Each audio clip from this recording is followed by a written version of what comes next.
noite. Lá Salmos de número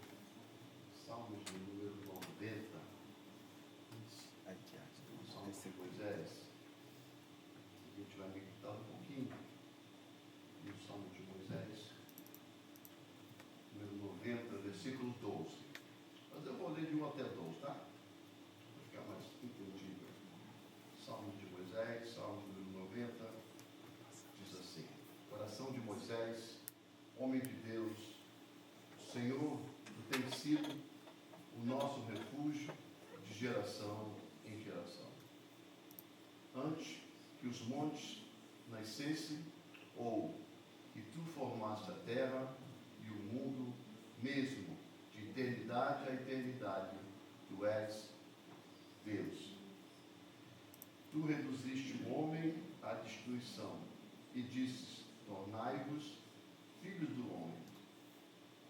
Porque 1000 anos são aos teus olhos como o dia de ontem que passou e como a vigília da noite. E tu os leva como uma corrente de água, são como um som, é isso? Sono. O fundo branco está, eu não consigo enxergar de longe de novo, é alguma coisa difícil para mim.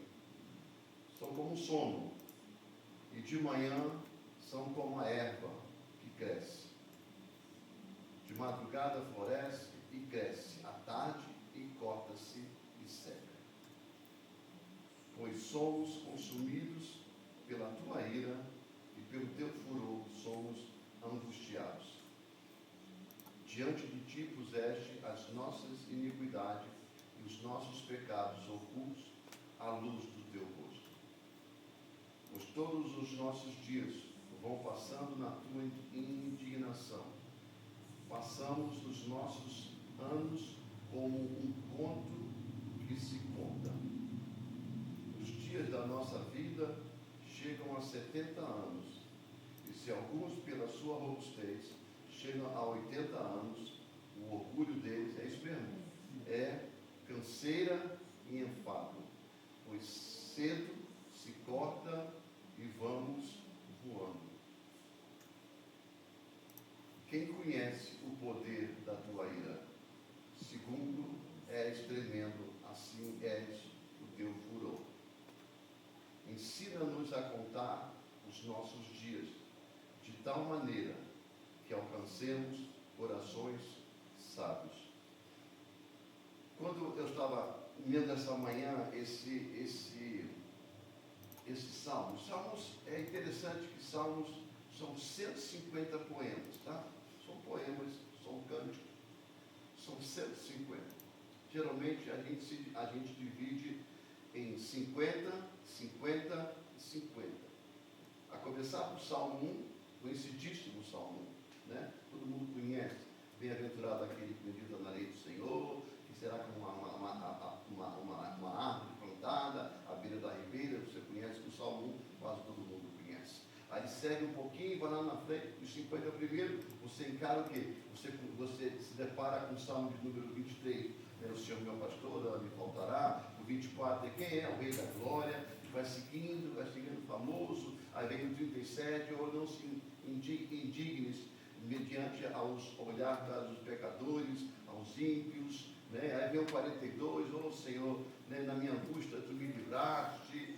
E aí vem seguindo o livro do Salmo, vem seguindo, aí ele passa lá para os 50 alguma coisa, aí chega ali perto do 90, aí vem o 90, declara o que declarou. Aí chega o 91, a mesma coisa, né? Uma declaração linda de Moisés, é Moisés declarando, é verdade, é Moisés. Aí chega até o Salmo de número 100, né? Sobre a adoração. Aí vem o 119, luz para os meus pés, né? É a tua palavra, lâmpada para os meus pés, é a tua palavra, até chegar no Salmo de número 150, que é o Salmo que fala sobre que todo ser que respira adora o Senhor, louva o Senhor, todos os instrumentos de corda e adoração do Senhor. Esses são os Salmos, né? São os Salmos.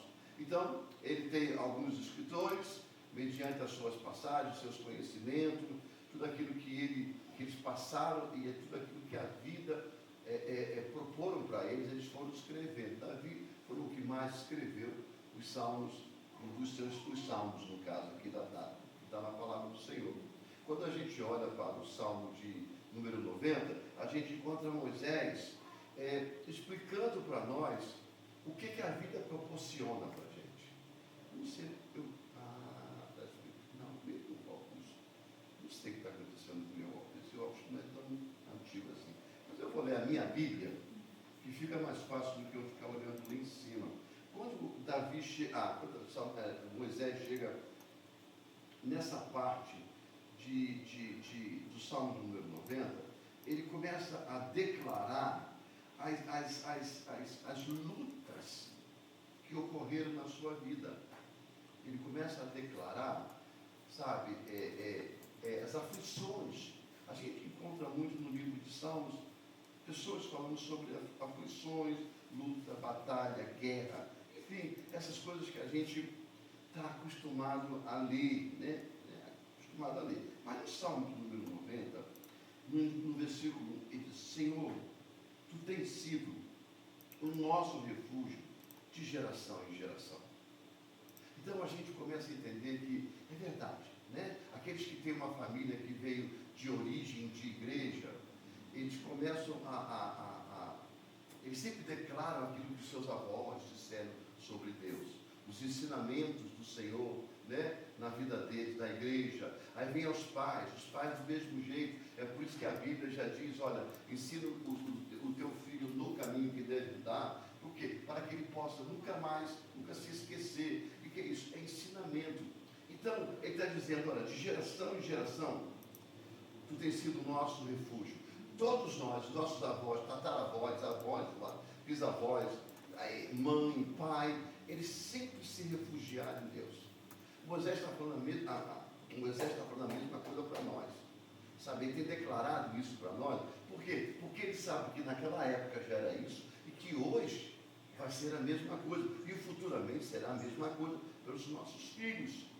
Então, quem está dizendo: olha, simplesmente não se afaste muito, não se distancie, não ignore, sabe?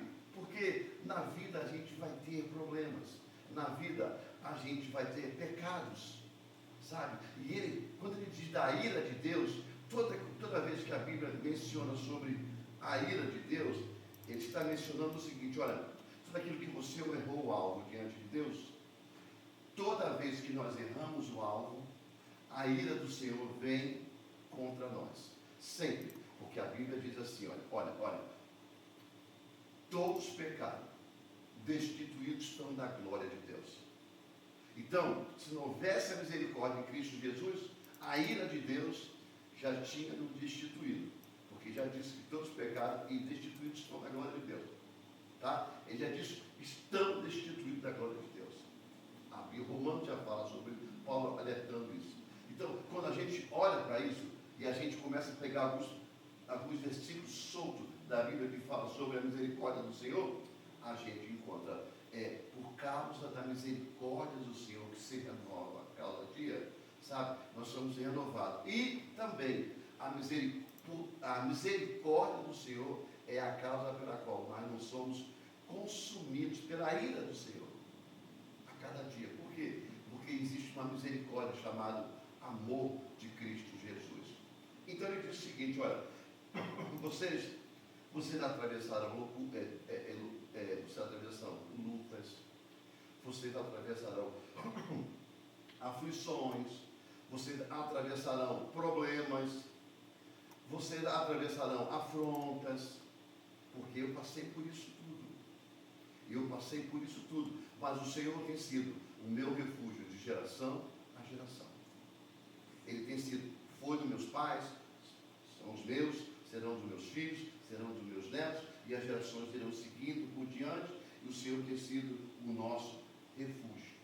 Então, quando Ele nos garante sobre, sabe, que na vida nós teremos luta, Ele fala assim, olha, no versículo 9: pois todos os nossos dias vão passando na tua indignação, acabam-se os nossos anos como um conto ligeiro. Um conto ligeiro. Isso é o 9. Aí o 10 diz assim: a duração da nossa vida é de 70 anos. Se alguns, pela sua robustez, chegam aos 80 anos, o melhor dele é canseiro e enfado, pois passa rapidamente e nós voamos. Então, ele está dizendo, olha, começa a buscar a presença do Senhor, começa a pedir ao Senhor, sabe, pensamentos novos, começa a pedir ao Senhor sabedoria, porque a vida passa muito rápida. Ela está passando muito, olha, naquele tempo ele já falava de vida passando rápida. Imagine o mundo de hoje que nós estamos vivendo. Olha, ontem foi segunda-feira, depois do culto de domingo. Eu digo ontem, no sentido figurativo. Hoje já é quarta, amanhã já é quinta-feira. Você começa a avisar já o final de semana. Por quê? Você trabalha amanhã, já é sexta. O dia seguinte já é sexta. O final de semana já acabou. A semana já acabou. Já começou uma nova semana. O mês já está entrando na metade do mês. Né? É aquilo que nós falamos. Faltam 8 meses para a gente pensar no que vamos fazer no ano. Na verdade, nós já vamos entrar no mês 6, metade do ano. Quer dizer, se a gente olhar essa forma de ver as coisas, a gente está vendo que o mundo está acelerado. E a gente fica nesse meio. E a cada dia a gente vai encontrando aflições, problemas, angústias, dúvidas, decisões, sabe? Mas uma coisa, ele diz para nós, no versículo 12, peça ao Senhor, sempre, ensina-nos, Senhor, a contar os nossos dias de tal maneira que alcancemos corações ou coração sábio. O que é sabedoria? A Bíblia diz, se nós não temos, se você não tem sabedoria, peça a Deus. Não é conhecimento, mas é sabedoria de Deus. Aos nossos corações. Por quê? Para que a gente possa lidar com as situações. É por isso que tem muita gente que desanima com a vida com Deus. Porque eu não sei aonde elas encontraram, ou qual foi o evangelho que pregaram para ela, que depois que ela aceitasse a Jesus, a vida mudaria para melhor. A vida muda para melhor, mas não aqui. A vida que nos espera. Aqui, o que muda não são as lutas continuam e vão continuar mais ainda. Por quê? Porque o diabo vai tentar destruir a gente com vida com Deus, a nossa vida com Deus. Mas o que traz um consolo nessa luta, depois de aceitar a Jesus, é que a gente sabe que é Deus que batalha por nós. Isso não nos isenta das lutas. Não. Aceita Jesus que você nunca mais vai ter luta, nunca mais vai sofrer. Mentira. Isso não é um evangelho verdadeiro. O evangelho do Senhor Jesus Cristo é um evangelho de luta. Luta. Por mais que pregue aí um evangelho de vitória, é luta, irmão. É luta. Não é porque você aceitou a Jesus. Não, nem porque eu aceitei Jesus. Luta todos nós temos. Só que quando nós aceitamos a Jesus, nós temos um inimigo que fica irado conosco. Primeiro, quando nós não temos Jesus, ele não é tão irado conosco porque a gente já está condenado ali, praticamente seguindo os caminhos dele. Mas quando a gente dá uma volta de 180 graus e inverte a nossa posição de caminhar, caminhava para a escuridão, agora caminhamos para a luz, nós encontramos Jesus, o que ele quer fazer? Ele quer nos destruir. A Bíblia diz que ele veio para matar, ele veio e ele continua aqui. Tá? Ele continua aqui. Apesar de condenado, mas a função dele é essa: matar, roubar e destruir. Não é matar a sua família, a sua vida. Não é roubar o seu dinheiro do banco. E nem destruir o que você já construiu. Nada disso. Mas é matar e roubar e destruir aquilo que Deus criou para você. Aquilo que Deus preparou para nós. É justamente isso que Moisés está nos alertando lá no Antigo Testamento, lá na formação de tudo. Ele está dizendo, olha, peça a Deus sabedoria no coração, sabe? Sabedoria no seu coração, para que você alcance um coração sábio. Ajude, meu Pai, a contar os dias, porque quando a gente olha para os dias que a gente tem passado, e muitas das vezes nós passamos, a tendência é desistir. A tendência é abrir mão, porque não aguenta. Tem gente que pensa assim, olha, se eu estou indo para a igreja, e a igreja está me proporcionando essas lutas todas, sinal que eu preciso sair da igreja. Porque quando eu estava fora da igreja, eu não tinha essas lutas. É assim que eles pensam. Mas é óbvio que isso acontece. Porque o diabo quer tirar a gente daqui. Mas não quer dizer que com isso você vai ter uma vida fácil. Porque eu conheço um monte de gente lá fora que não fazem parte de igreja nenhuma, que tem problemas, às vezes até mais do que a gente. Cheio de problemas. Porque a sabedoria que eles têm é a sabedoria do mundo. E muitas das vezes, aquilo que vem à cabeça deles não é uma sabedoria de Deus, é uma sabedoria do inimigo. Porque ele quer que eles continuem destruídos. E quer que eles não encontrem o caminho certo, o caminho da sabedoria, que é Cristo Jesus. Então, quando a gente olha para esse Salmo número 90, a gente começa a encontrar esses tipos de formação de Moisés dizendo para a gente, nessa oração, nesse clamor dele, desse Salmo, dizendo para a gente, olha, apesar disso tudo, apesar de quando o Senhor, hoje, olhando para a gente no contexto de hoje, olhar para você, ele sabe que a moral dele, o julgamento segundo a palavra dele, era que você deveria ser destruído, mas a misericórdia dele não permite, a misericórdia em Cristo Jesus não permite mais, porque todo o preço foi pago por Cristo Jesus por nós. Então o que ele faz? Ele olha agora para a gente, agora, por mais que existe o peso do pecado, porque a gente continua pecando de uma forma ou de outra, mas existe uma misericórdia no meio que não permite que a ira do Senhor venha a nos destruir. Estou falando daqueles que têm Cristo Jesus no coração, aquele que aceitou Jesus como seu Senhor e Salvador da sua vida. Então, quando a gente começa a movimentar todas essas coisas e olhar, a única forma da gente entender o plano da salvação e entender os propósitos de Deus é ter no coração sábio. Contar os dias, saber que os dias são maus. A Bíblia diz que os dias são maus, mas entender que dentro desses dias de maus, a gente tem a misericórdia do Senhor. E a Bíblia diz que não vai melhorar. A Bíblia diz que os dias não vão melhorar. A gente vai orar e não vai melhorar. Porque a terra já está a caminho da destruição total. E a Bíblia já nos relata que essa terra não vai persistir. Ela não vai existir mais. Tudo será destruído e uma nova terra será construída. Então, quando a gente ora para tudo, mas então não precisa orar mais. Não, continue orando. Continue orando por quê? Porque você e eu, a gente precisa de um coração sábio. Continue orando porque a sua família precisa de um coração sábio. Continue orando porque tem pessoas lá fora que carecem da misericórdia do Senhor. Então, a gente tem que continuar orando. Continuar orando. Por quê? Porque a oração nos conecta com Deus. A oração não nos deixa sozinhos. A gente não fica sozinho quando está orando, porque a gente ora a Deus. Então, quando a gente ora a Deus, a gente se conecta com o Senhor. E a única forma de sentir a presença de Deus é através da oração, sabe, ligada ao céu.